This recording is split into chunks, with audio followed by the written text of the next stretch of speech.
Pelo sinal da Santa Cruz, livrai-nos Deus, nosso Senhor, dos nossos inimigos.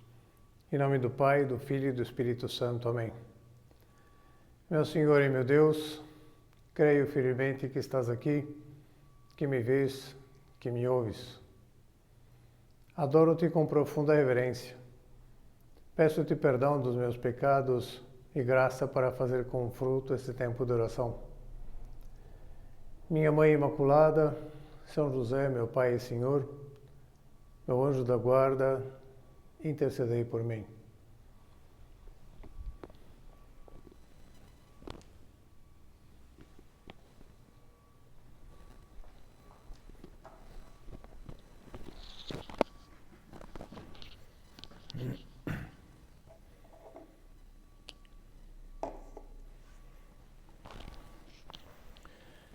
Vi recentemente publicada a lista dos livros de literatura que serão cobrados nos vestibulares de 2026 a 2029.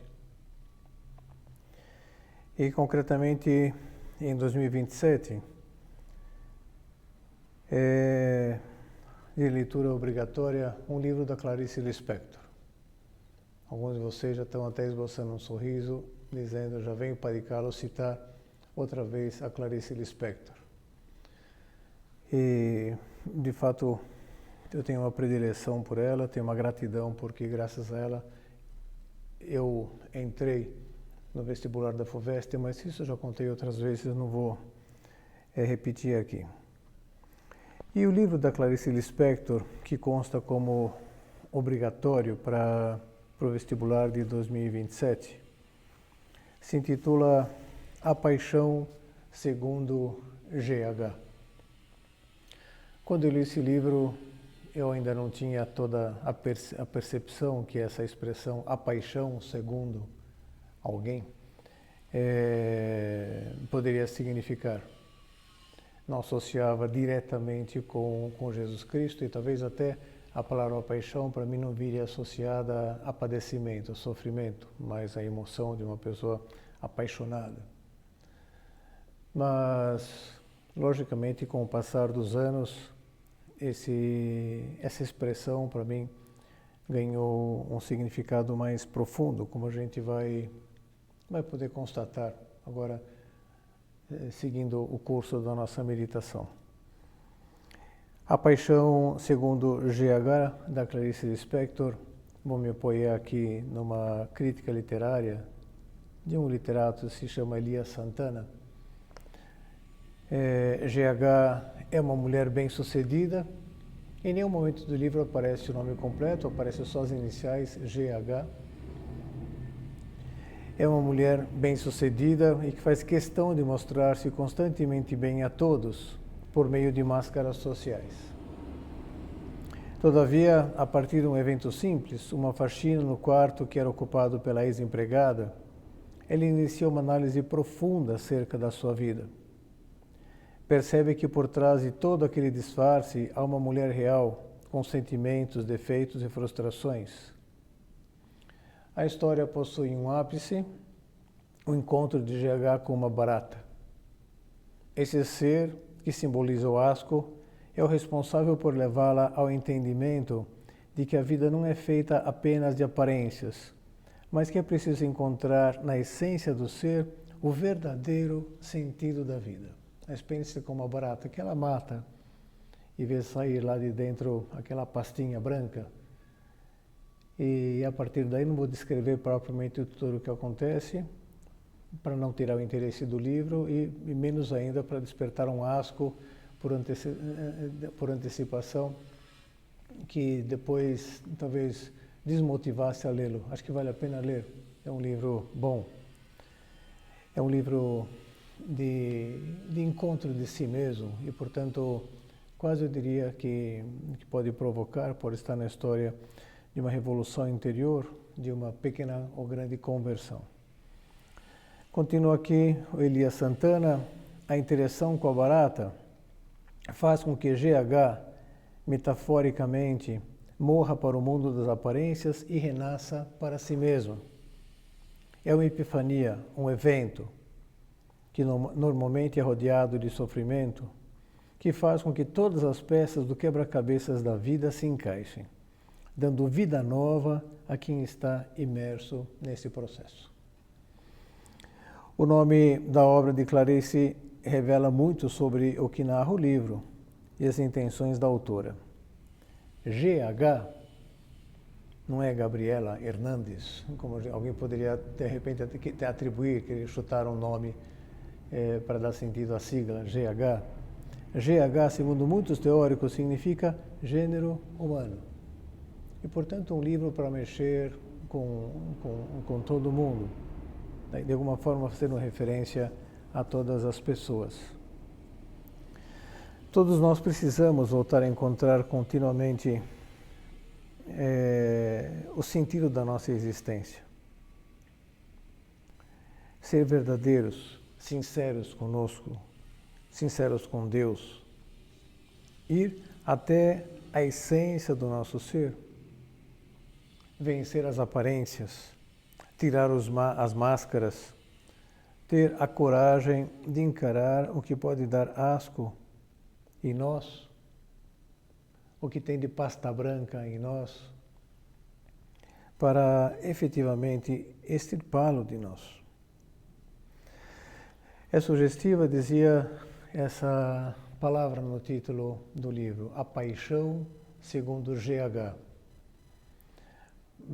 Algum mais desavisado poderia achar até que se trata de alguma obra musical, como a gente tem a Paixão de São Mateus, segundo São Mateus de Bach. Bach musicou toda a descrição da paixão feita por São Mateus no seu Evangelho. É algo que periodicamente eu gosto de ouvir, ainda mais quando chega nesse período assim mais relacionado com a Quaresma, com a Semana Santa, na projeção da Páscoa, onde a gente se encontra agora mesmo mergulhado, já depois da celebração do Tríduo Pascal. A paixão que se refere ao martírio de Jesus. No caso da obra musical de Bach, ele conseguiu, de fato, transmitir a dramaticidade de toda a narração da paixão, de tal forma que ajuda bastante a rezar, segundo a minha opinião. Então, talvez para uma pessoa mais desavisada, esse título, A Paixão, segundo GH, de alguma forma, poderia ser, num primeiro momento, entendida como fazendo referência a alguma obra musical, mas não. É uma obra literária. Jesus Cristo, através da sua paixão, morreu por causa daquilo que é ruim, por causa do pecado. Cristo vai padecer para derrotar o pecado, para derrotar a morte, para derrotar o demônio e propiciar a vida, viver aquilo que é bom, ou seja, cultivar a própria essência original da bondade comunicada por Deus às suas criaturas, a cada um de nós.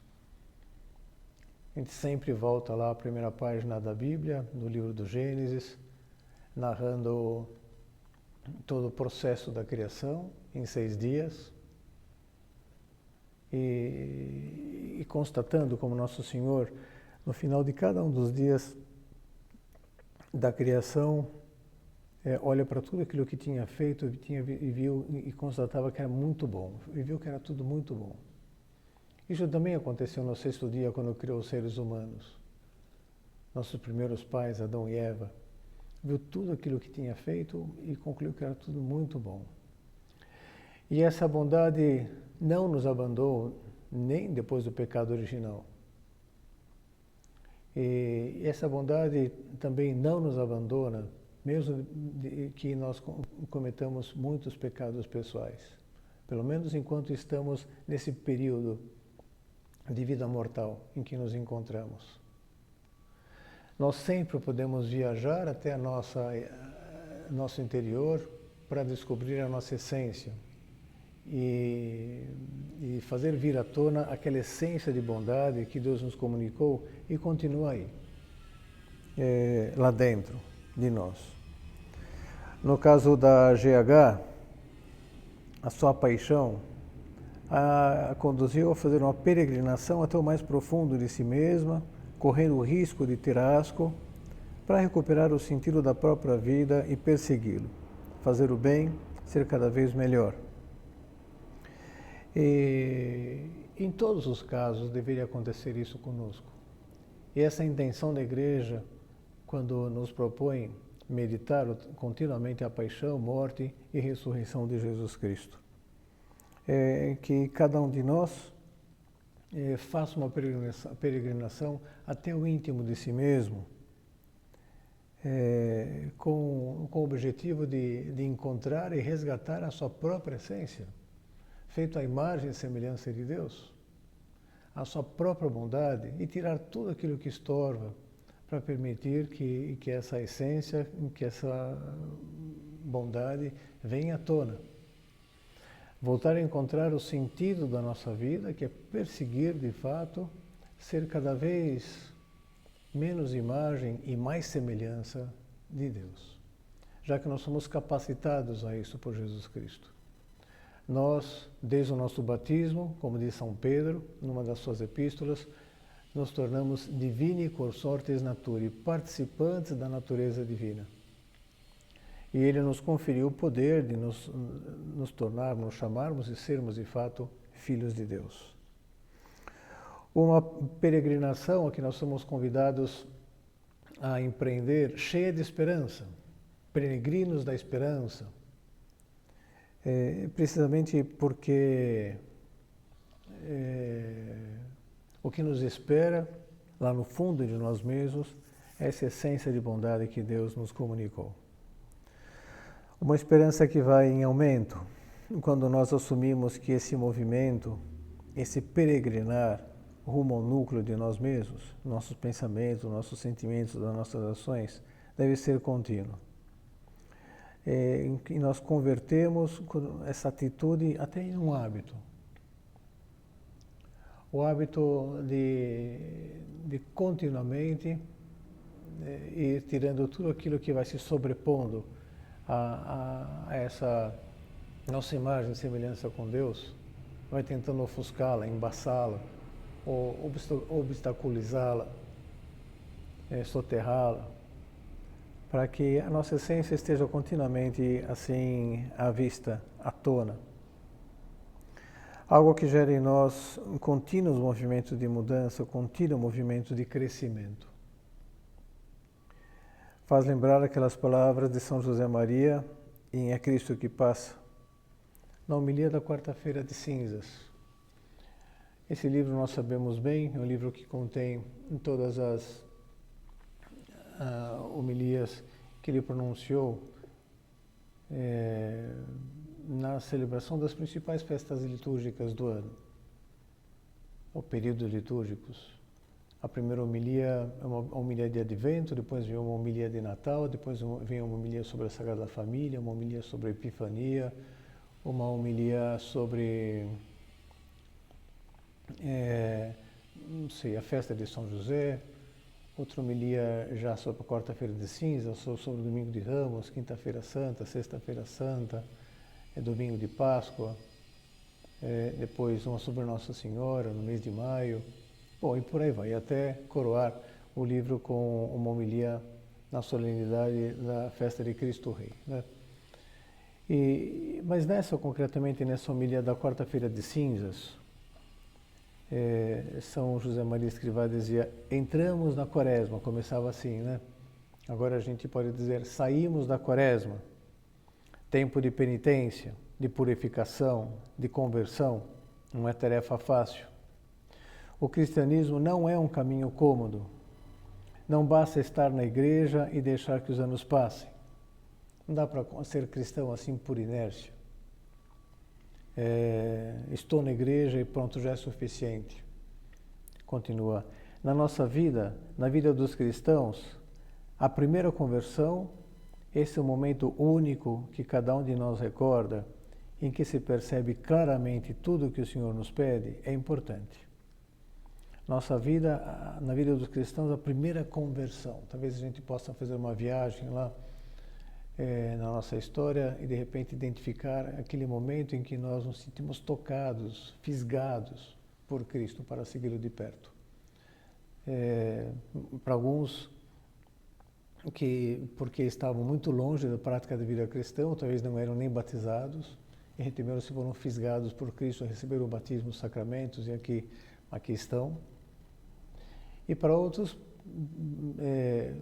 talvez a maioria, em que já nasceram numa família cristã, católica, fizeram os sacramentos da iniciação cristã, batismo, primeira comunhão, primeira confissão, a crisma, mas que estavam como que vivendo por inércia, porque afinal de contas eu aprendi assim, né? Minha família, todo mundo pratica assim, mas em um momento determinado Deus entrou na nossa história e nos pediu que assumíssemos as rédeas do nosso próprio cristianismo nas mãos. E aí então se supôs dar uma conversão profunda.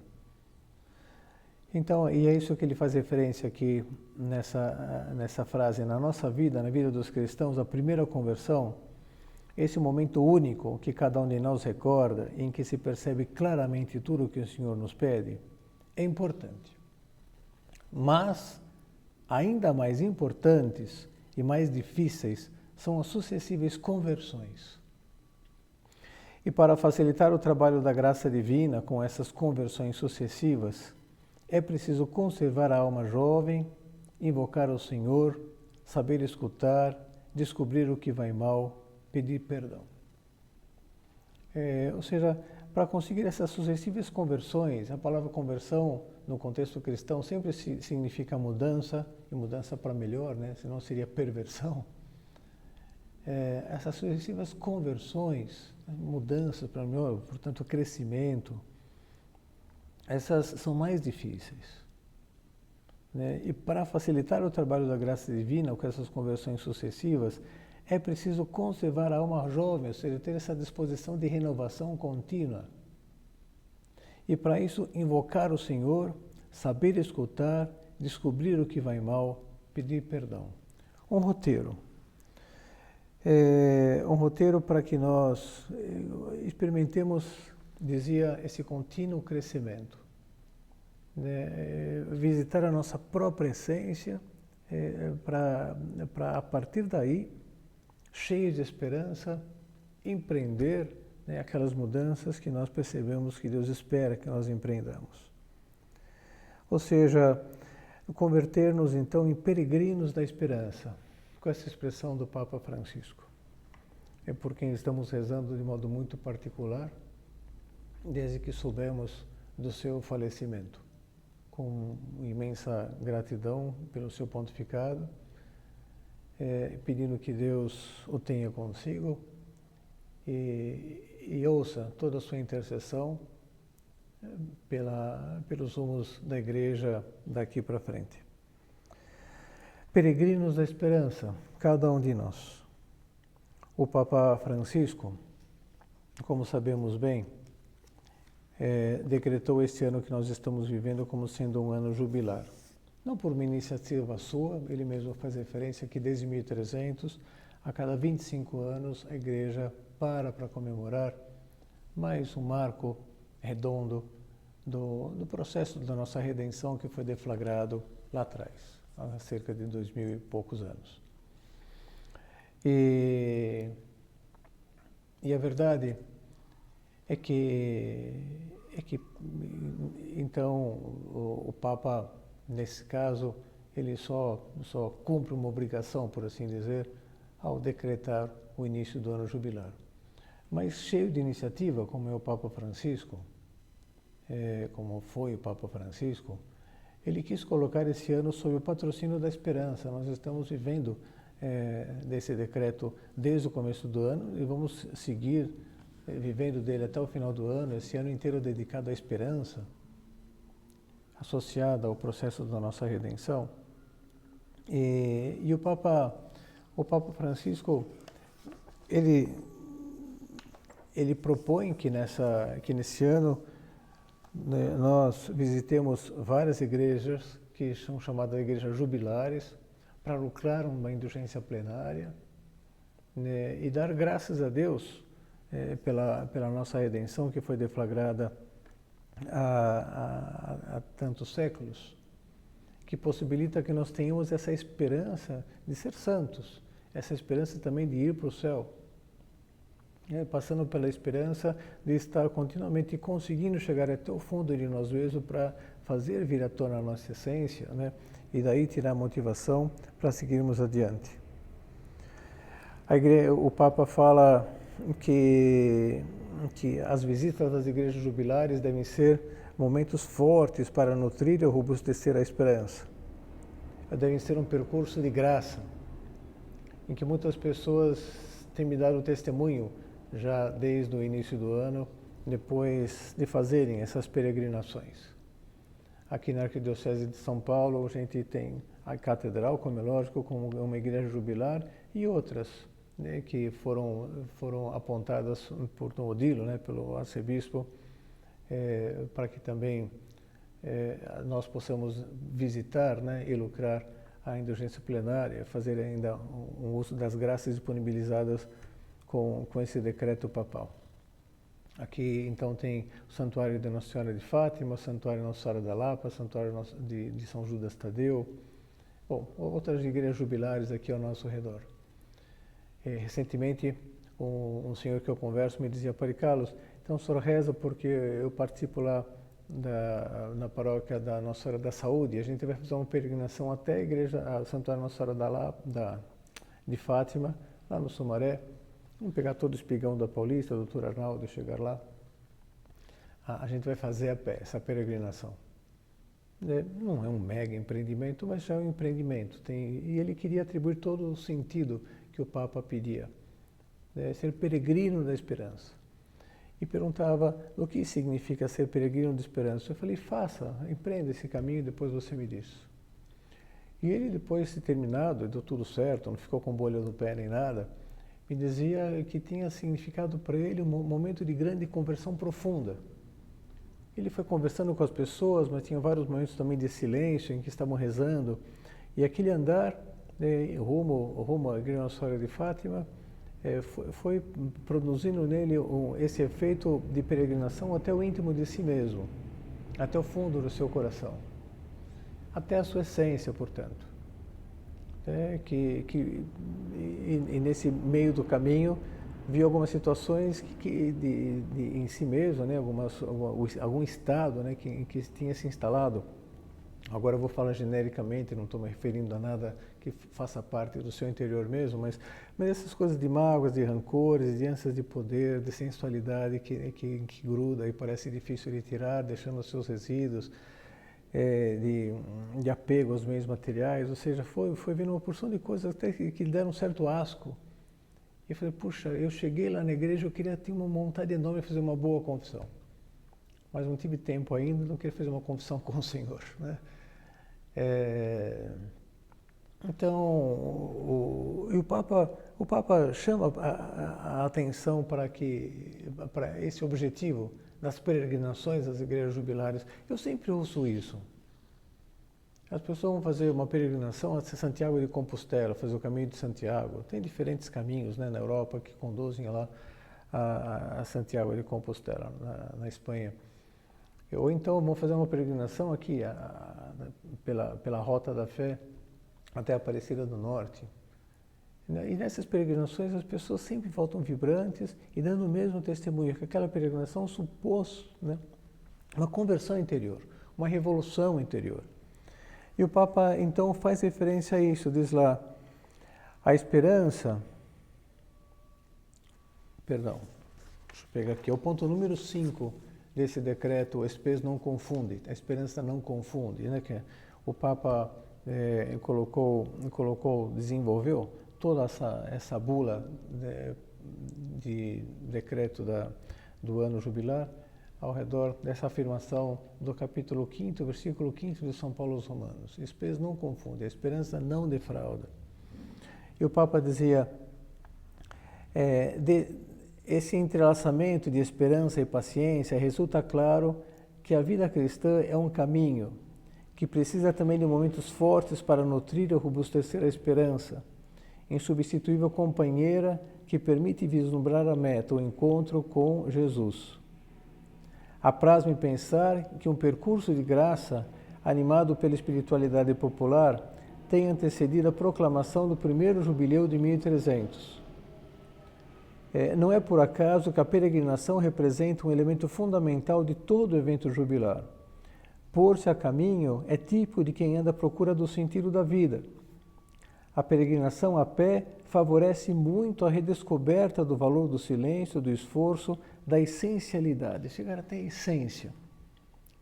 Também, neste ano, os peregrinos de esperança não deixarão de percorrer caminhos antigos e modernos para viver intensamente a experiência jubilar.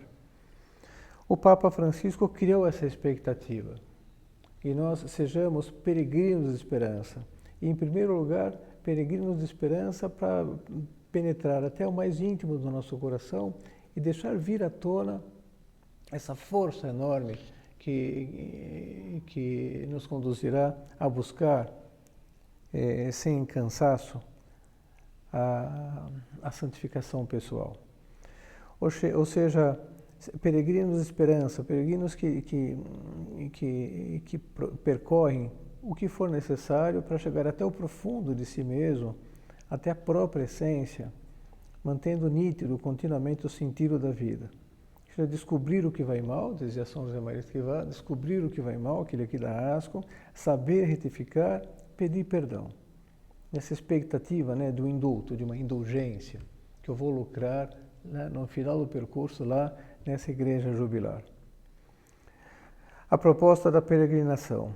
Santiago Aparecida dizia, gera experiências de conversão profundas, faz com que a pessoa caia em si como filho pródigo.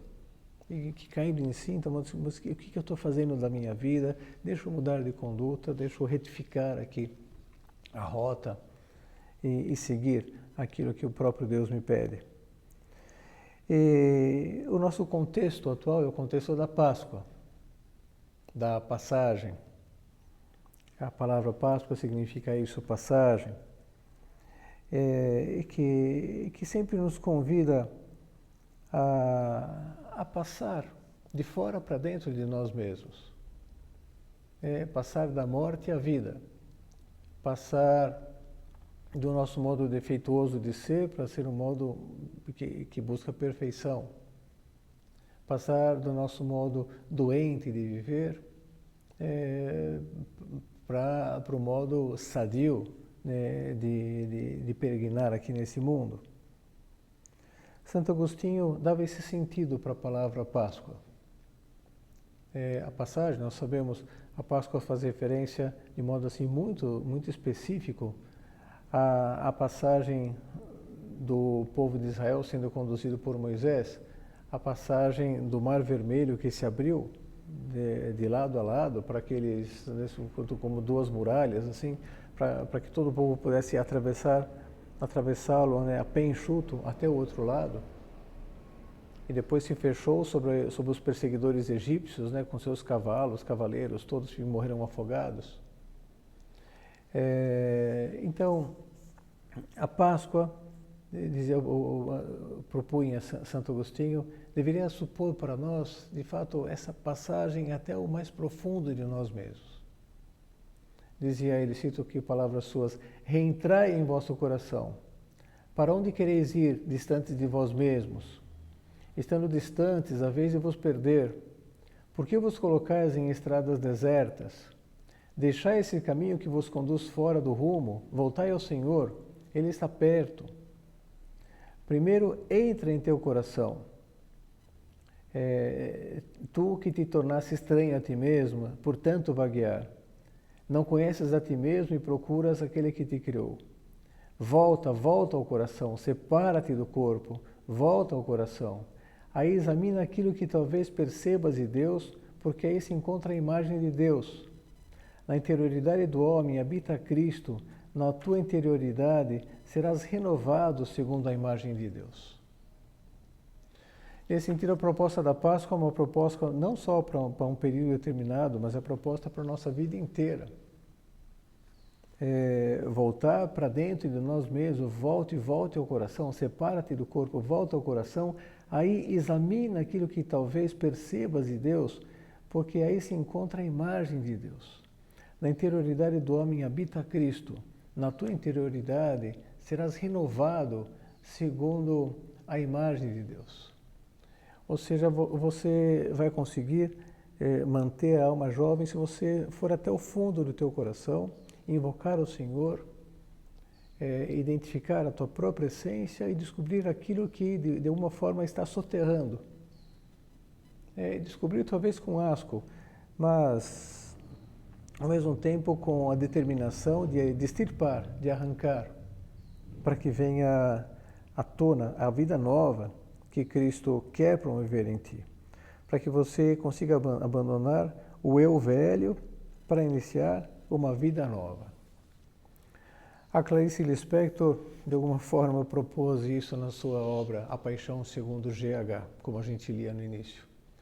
Aquela mulher foi até o mais profundo de si mesma, pela experiência de matar a barata na porta do armário, no quarto de empregada, e ao identificar tudo aquilo que lhe dava asco, de fato ela chegou à sua essência, redescobriu o sentido da própria vida.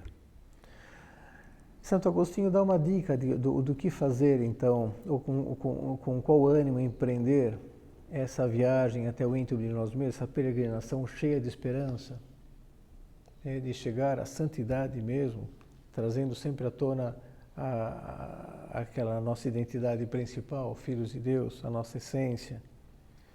O Santo Agostinho fala, aí examinai aquilo que talvez percebas de Deus. Seja porque favorece a presença de Deus na tua alma, ou seja porque não favorece a presença dele na tua alma, para consolidar umas coisas e extirpar outras. Para manter a alma jovem, para renovar, se invocar o Senhor, saber escutar, descobrir o que vai mal, a grande proposta de Santo Agostinho é examinai. Examina a tua consciência, examina o teu coração, desenvolva esse hábito. Pode ser uma grande proposta para nós nesses dias pascais. Já sabendo que a misericórdia de Deus está disponível para nós, que o amor de Deus está querendo derramar-se em nossos corações pelo Espírito Santo que Ele quer comunicar-nos. Então, encher-nos de ânimo, não estamos sozinhos nessa empreitada. Jesus Cristo, Ele sai conosco como foi ao lado dos discípulos de Emaús, para empreender essa viagem até o fundo de nós mesmos. E chegar à conclusão que Ele estava nos esperando lá desde sempre, no íntimo do nosso coração, na interioridade do homem, habita Cristo. Fazer exame de consciência, desenvolver esse hábito. Com certeza já nos propusemos isso alguma vez, então, pelo menos os que são frequentes aqui nesses recolhimentos. Mas depois, por algum motivo, a gente acaba não consolidando esse hábito e fica no meio do caminho. Em geral, o motivo pelo qual não fazemos isso é porque deixamos para fazer no último momento do dia e já estamos muito cansados. Bom, banho eu faço e depois a gente esquece, os dias vão passando e a gente já não se examina. Outras vezes é por uma superficialidade nossa, por perder esse sentido da nossa vida, da existência, daí a necessidade de mergulhar continuamente lá no íntimo de nós mesmos. É a necessidade que a igreja sente de nos propor, de vez em quando dar um chacoalhão e propor a Quaresma e a Páscoa para ver se a gente engata, pega no tranco. E como nos faz bem, diz São José Maria Escrivá no capítulo Exame, lá do livro Caminho, diz lá, exame, tarefa diária, que nunca descuida quem tem um grande negócio. Essa contabilidade diária, que nunca descuida quem tem um grande negócio. E haverá negócio mais importante do que o negócio da vida eterna? Ou seja, ver qual é o rumo que os meus negócios estão tomando, para não abrir falência de repente, assim, de surpresa, quando já tudo era muito previsível, que iria acontecer. Esse exame no final do dia, que a igreja nos recomenda assim de modo muito prático, fala, pensa qual é a primeira das últimas coisas que você faz antes de dormir. Bom, talvez a primeira coisa que eu faça seja escovar os dentes, ou talvez eu vou tomar um banho. Hoje eu já tomei banho antes, no final da tarde, então a primeira coisa que eu vou fazer é colocar o pijama. Então pega a primeira coisa que você costuma fazer antes de começar a se preparar para dormir, perdão, na hora que você vai se preparar para dormir, qual a primeira coisa que você faz? Então coloca o exame antes disso. Então a primeira coisa que eu faço é escovar os dentes. Antes de escovar os dentes eu vou fazer um breve exame de consciência. Antes de colocar o pijama, antes de tomar um banho. Fazer o meu breve exame de consciência. São José Maria sugere até 3 perguntas como básicas. Logicamente a gente vai variando, até porque às vezes uma forma de fazer o exame, às vezes cria uma rotina, a gente parece que não evolui, sente necessidade de definir perguntas mais específicas. Mas diz que muitas vezes bastariam 3. O que eu fiz de bom hoje? Né? Fazer aquela recompilação do dia, juntar todas as coisas boas para agradecer ao Senhor. Graças a Deus, a imensa maioria das coisas que nós fazemos, que preenchem o nosso dia, são coisas boas. Obrigado, meu Deus. Depois, que coisas eu não fiz bem hoje? E talvez venha à nossa mente aquela resposta mais áspera que a gente deu, aquele trabalho que a gente deixou mais pela metade, meio marretado, ou aquela omissão que nós fizemos, naquela falta de caridade, a gente ficou lá fazendo hora, como se tivesse um trabalho para terminar só para não sair com aquela pessoa que a gente acha muito chata, que ia sair para almoçar, e se a gente saísse com ela ia ter que almoçar junto, sei lá, fui egoísta. Essas coisas que de repente a gente foi percebendo ao longo do dia, mas não parou, porque as coisas foram se sobrepondo. Agora no final do dia é para juntar todas, pedir perdão para Deus e depois fazer uma terceira pergunta: amanhã o que eu poderia fazer melhor? Seja para consolidar as coisas boas que graças a Deus saíram, ou seja, para retificar essas coisas que não foram boas, fazer até um propósito. Então já vou até mandar uma mensagem amanhã logo cedo, fulaninho, para a pessoa chata que eu evitei hoje, né? Vamos almoçar juntos hoje? Não sei, deixa eu retificar isso, porque a pessoa pode ter sentido, né? Sair isolando as pessoas ao nosso redor não tem sentido. Bom, um exame de consciência, em que eu vou até o fundo de mim mesmo e falo: isso aqui não tem nada a ver com o Filho de Deus. Ou então, isso daqui tem tudo a ver com o Filho de Deus. Obrigado, meu Deus, vou consolidar. Perdão, meu Deus, isso daqui eu vou extirpar.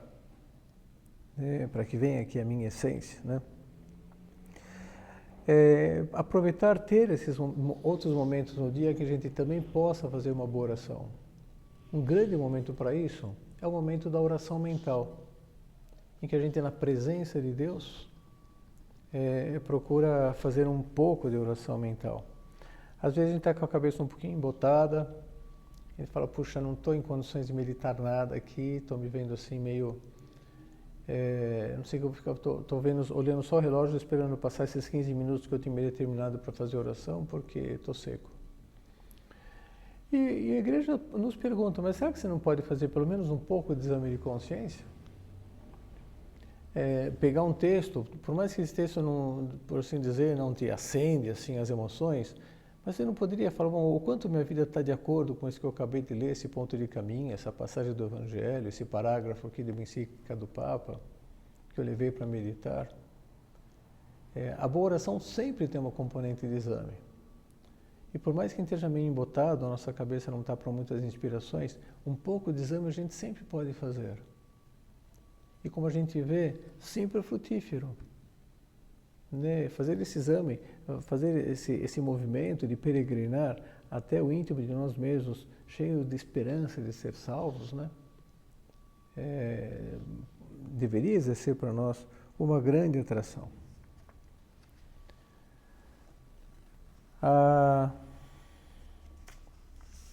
Também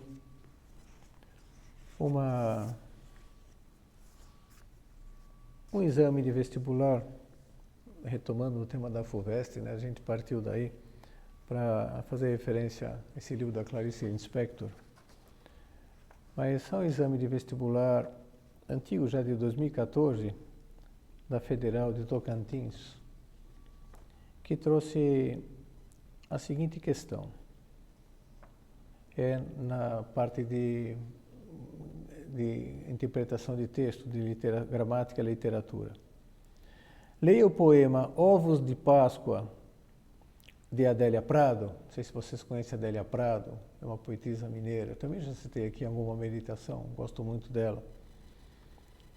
Leia o poema Ovos da Páscoa, de Adélia Prado, e o fragmento do conto O Ovo e a Galinha, de Clarice Lispector. Outra vez a Clarice aqui, para responder à questão. Então vamos lá. Ovos da Páscoa. O ovo não cabe em si, túrgido de promessa. Essa palavra túrgido significa assim dilatado, como que expandido assim até deixar a sua superfície assim bem retesada, né, bem esticadinha, né? O ovo não cabe em si, túrgido de promessa. A natureza morta palpitante. Branco tão frágil guarda um sol ocluso. O que vai viver espera. Aqui termina o poema da Adélia Prado, Ovos da Páscoa. Vamos ao trecho do conto O Ovo e a Galinha, da Clarice Lispector. O ovo é uma exteriorização. Ter uma casca é dar-se. O ovo desnuda a cozinha, faz na mesa um plano inclinado. De fato, é difícil deixar o ovo, né, e sair rodando para os lados. O ovo desnuda a cozinha, faz da mesa um plano inclinado. O ovo expõe. Quem se aprofunda num ovo, quem vê mais do que a superfície do ovo, está querendo outra coisa, está com fome. O ovo é a alma da galinha.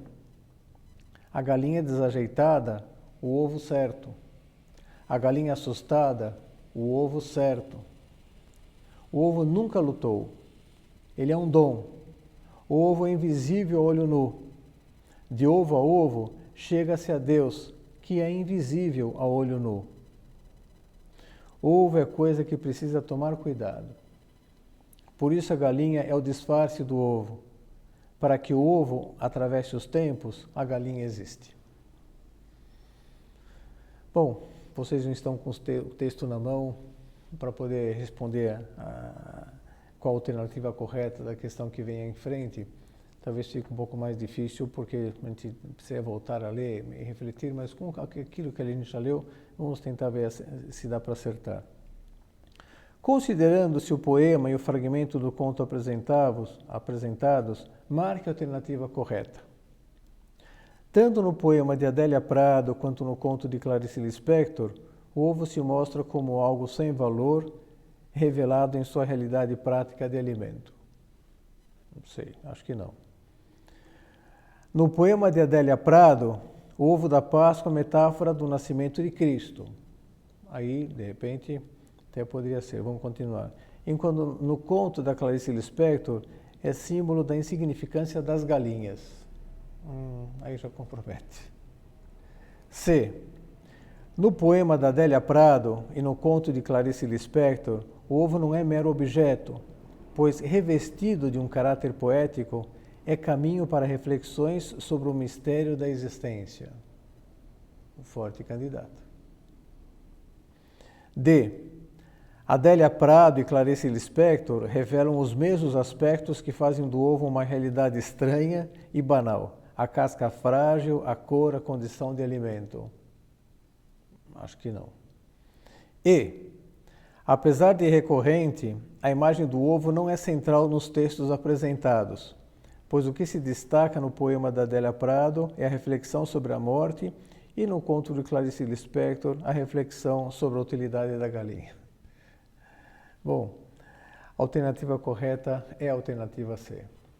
No poema de Adélia Prado e no conto de Clarice Lispector, o ovo não é mero objeto, pois revestido de um caráter poético, é caminho para reflexões sobre o mistério da existência. E eu quis trazer aqui também essa questão da Universidade Federal de Tocantins de 2014, porque ao redor da Páscoa, dessa passagem, e como a gente vê aqui, dessa peregrinação até o interior de nós mesmos, né, com a proposta de Santo Agostinho, estão os ovos, né, significando a vida. Aliás, tem até o coelho, né, para significar que é uma vida em abundância, né, fertilidade associada ao coelho e a vida associada ao ovo. O ovo da Páscoa. que fica lá como que túrgido de promessa. O que vai viver espera. E lá no íntimo de nós mesmos nós podemos encontrar essa vida que quer vir à tona, essa vida de Cristo em nós, escondida em nós, como diz São Paulo na Epístola aos Colossenses, no capítulo 3º, que corresponde à segunda leitura, uma das opções de segunda leitura na missa do domingo de Páscoa. Adélia Prado, ela, do modo mais explícito, fala de ovos da Páscoa, ou seja, fonte de vida, e que está associado a esse contínuo renascer que a Igreja nos propõe em cada celebração da paixão, morte e ressurreição do Senhor. Dar morte ao homem velho, ao que é velho em nós, que está caduco em nós, para deixar ressurgir a vida de Cristo com toda a sua pujança no nosso interior. Agora, para que essa vida efetivamente se concretize e venha à existência, é preciso quebrar a casca. Como romper a casca desse ovo para que a vida brote ou saia rasgando assim do nosso interior e venha a nossa essência e rompa, né, no nosso exterior, né? É preciso quebrar a casca. E como quebrar a casca?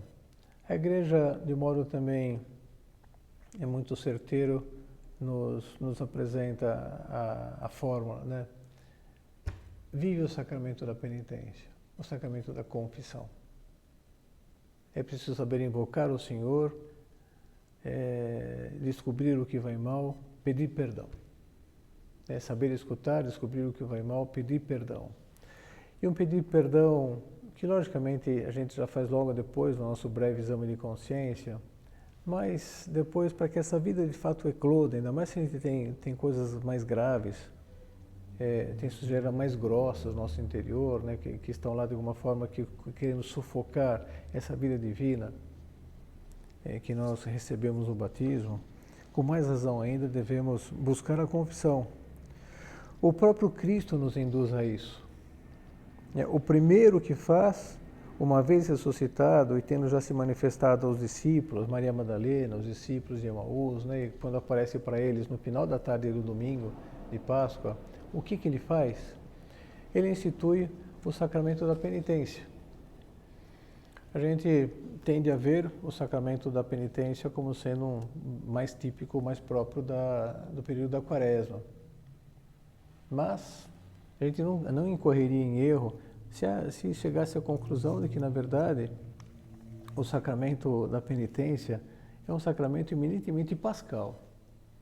Ele foi instituído no domingo de Páscoa, né, quando Cristo completou o sacramento da ordem. Na última ceia, Cristo instituiu a Eucaristia e deu aos apóstolos o poder de confeccioná-la e, portanto, de representar o seu sacrifício ao Pai. E, portanto, instituiu também o sacramento da ordem, mas pela metade. E agora, no domingo de Páscoa, Cristo vai completar a instituição do sacramento da ordem, ao mesmo tempo em que institui o sacramento da penitência. Passemos a palavra aqui a São João, que é quem narra esse momento. Na tarde do mesmo dia, o dia de Páscoa, que era o primeiro da semana, os discípulos tinham fechado as portas do lugar onde se achavam por meio dos judeus. Jesus veio e pôs-se no meio deles. Disse-lhes ele: a paz esteja convosco. Dito isso, mostrou-lhes as mãos e o lado. Os discípulos alegraram-se ao ver o Senhor. Disse-lhes outra vez: a paz esteja convosco. Esse é o modo de saudação, tanto de chegada como de saída. Shalom, shalom, shalom, shalom. Então, quando Cristo se apresenta, ele diz: a paz esteja convosco, ok. Mas em pouquíssimo tempo já diz de novo: a paz esteja convosco. Nossa, já está indo embora. Mas não estava indo embora. Foi um modo de vincar o que ele queria promover, de fato, a paz interior no coração de todos eles, que se sentiam pecadores, ainda mais agora que tinham fugido, né, tinham deixado Cristo sozinho sendo crucificado, Pedro tinha negado 3 vezes, né, Então Cristo queria transmitir-lhes de fato uma paz profunda. Então, para ir além de não é uma mera saudação, né? A paz esteja convosco, mas de modo superficial. Eu quero produzir a paz mesmo. Vamos tomar embalo de novo. Jesus veio e pôs-se no meio deles. Disse-lhes ele: a paz esteja convosco. Dito isso, mostrou-lhes as mãos e o lado. Os discípulos alegraram-se ao ver o Senhor. Disse-lhes outra vez: a paz esteja convosco. Como o Pai me enviou, assim também eu vos envio a vós. Depois dessas palavras, soprou sobre eles, dizendo-lhes: recebei o Espírito Santo. Aqueles a quem perdoardes os pecados, lhes serão perdoados.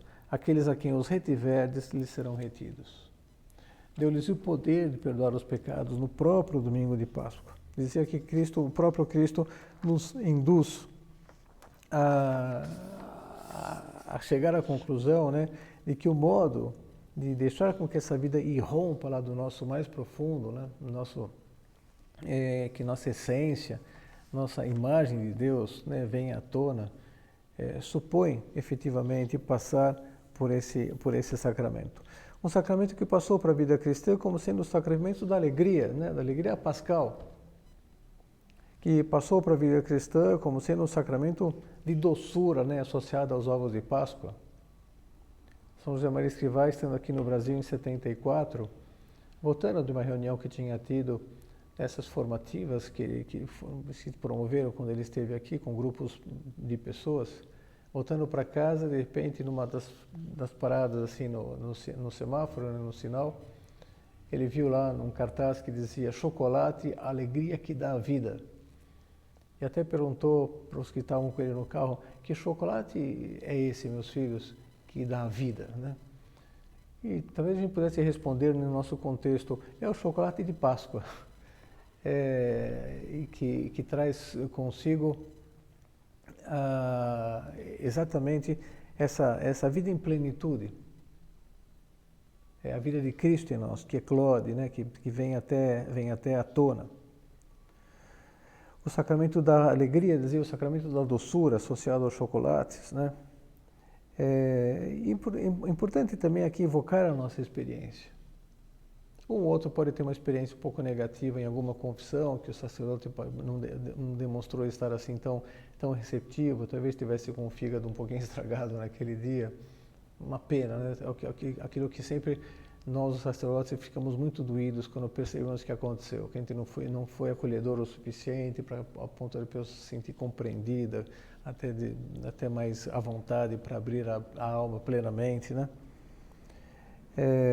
Mas graças a Deus isso não é o nosso habitual, né? E o Papa faz referência ao sacramento da penitência precisamente nesse ano jubilar, diz assim: as igrejas jubilares, ao longo dos percursos e em Roma, poderão ser oásis de espiritualidade, onde é possível restaurar o caminho da fé e dessedentar-se nas fontes da esperança, a começar pelo sacramento da reconciliação, ponto de partida insubstituível de um verdadeiro caminho de conversão. Nas igrejas particulares, deve ser dada uma atenção especial à preparação dos sacerdotes e dos fiéis para as confissões e para o acesso a esse sacramento na sua forma individual. Como se dissesse: olha, nas peregrinações que vocês promoverem, não deixem para a última hora, senão vocês vão lotar 2 ônibus para ir até a Aparecida e vai chegar lá, todo mundo vai querer comungar e não vão poder, não teve confissão, vocês vão querer apelar para algo que não seria correto, dar lá a absolvição coletiva. Não se aplica. A absolvição coletiva, sei lá, está afundando um navio, está caindo um avião, levanta lá o camarada e diz: eu sou um padre aqui, então vocês façam um ato de contrição que eu vou dar absolvição. E a gente já sabe que nesses casos de uma absolvição coletiva, a pessoa tem que ter o propósito, se ela se salva, né? Se não se estatela com o avião cair no chão, se não afoga com o navio afundando, né? Tem que ter o propósito de, na primeira ocasião, fazer uma confissão auricular, ou seja, individual lá com o sacerdote. Então o Papa até alerta para isso, né? Procure organizar as coisas de tal forma que todo mundo já parte para a peregrinação já confessado.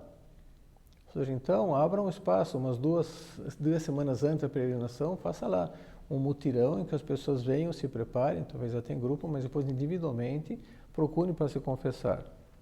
Então diz lá, nas igrejas particulares, nas dioceses, deve ser dada uma atenção especial à preparação dos sacerdotes e dos fiéis para as confissões e para o acesso a esse sacramento na sua forma individual. Esse é o ponto número 5 ainda da bula papal do ano jubilar. Agora, lá no ponto 23, é interessante também que o Papa volta a carga para falar do sacramento da penitência de um modo maravilhoso. Diz assim: o sacramento da penitência assegura-nos que Deus apaga os nossos pecados.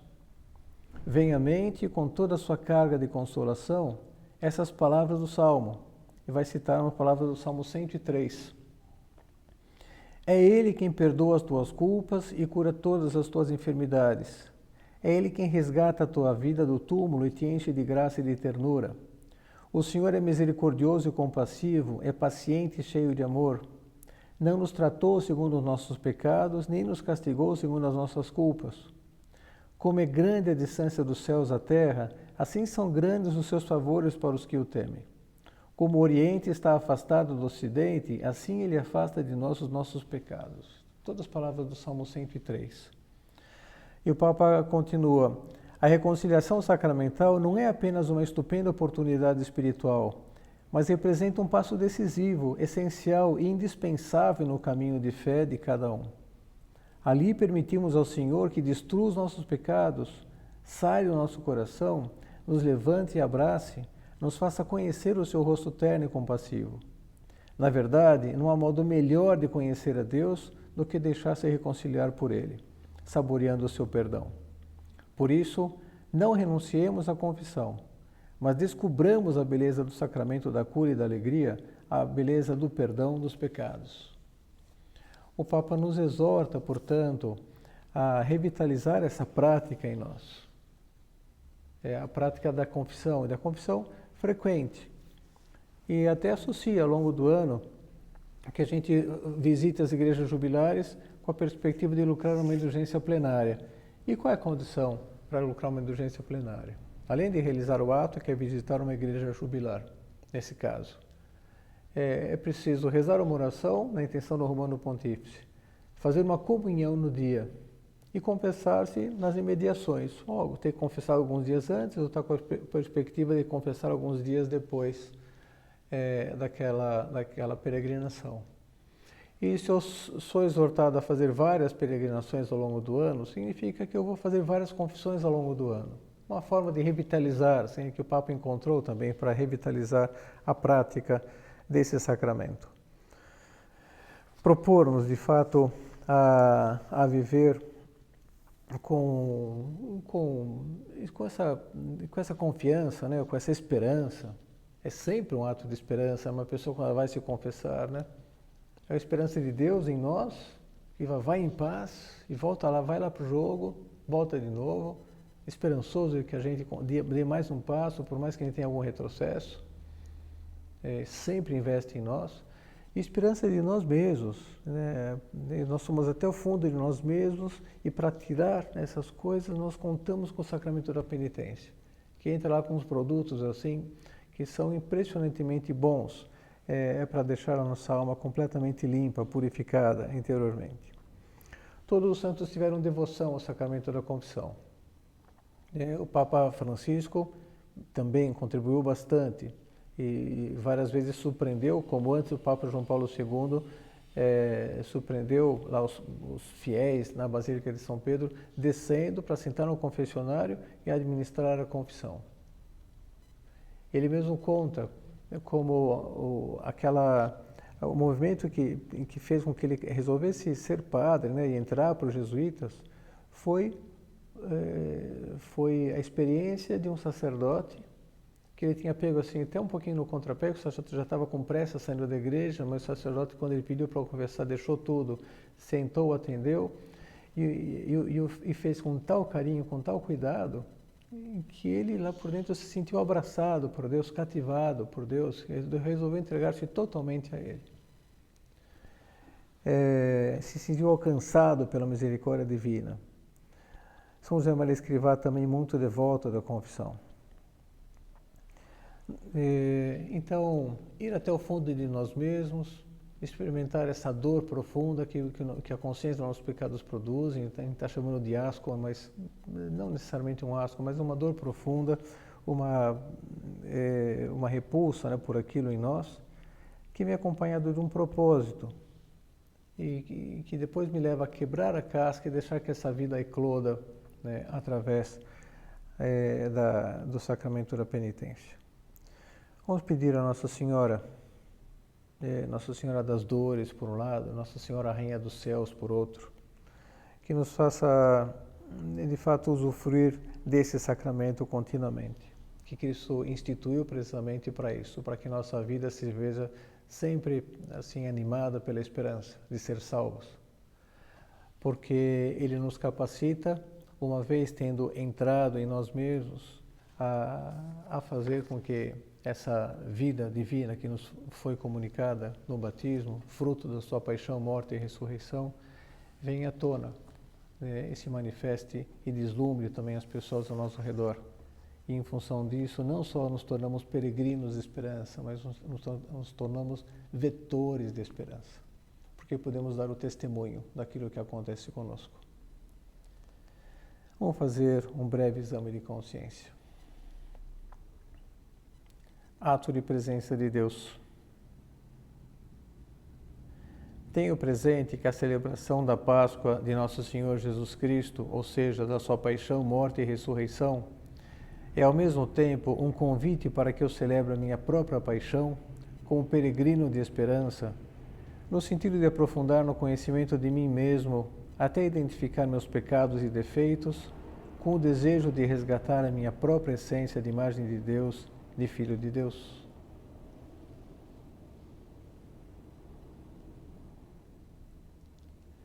Sou constante no exame de consciência diário, coloco os meios para não deixar de fazê-lo, estabelecendo o horário mais favorável, mais para o final do dia, e também procurando que meus tempos de oração mental tenham sempre esta componente de exame.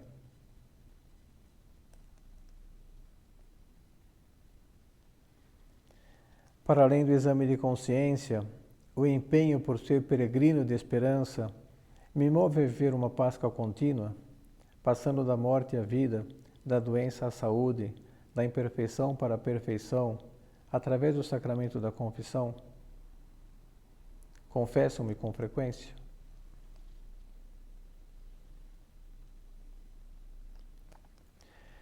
Desde o início deste ano jubilar, já tive a preocupação de visitar alguma das igrejas designadas nas diferentes dioceses para lucrar uma indulgência plenária para mim mesmo ou para as almas do purgatório.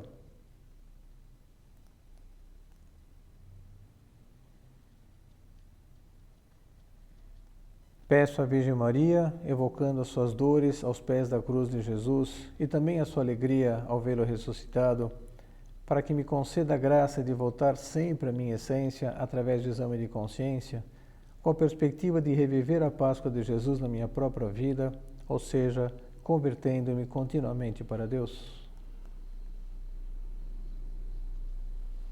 Ato de contrição.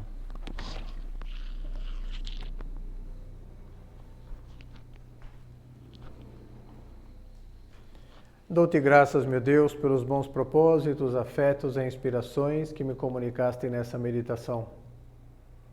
Peço-te ajuda para os pôr em prática. Minha Mãe Imaculada, São José, meu Pai e Senhor, meu anjo da guarda, intercedei por mim.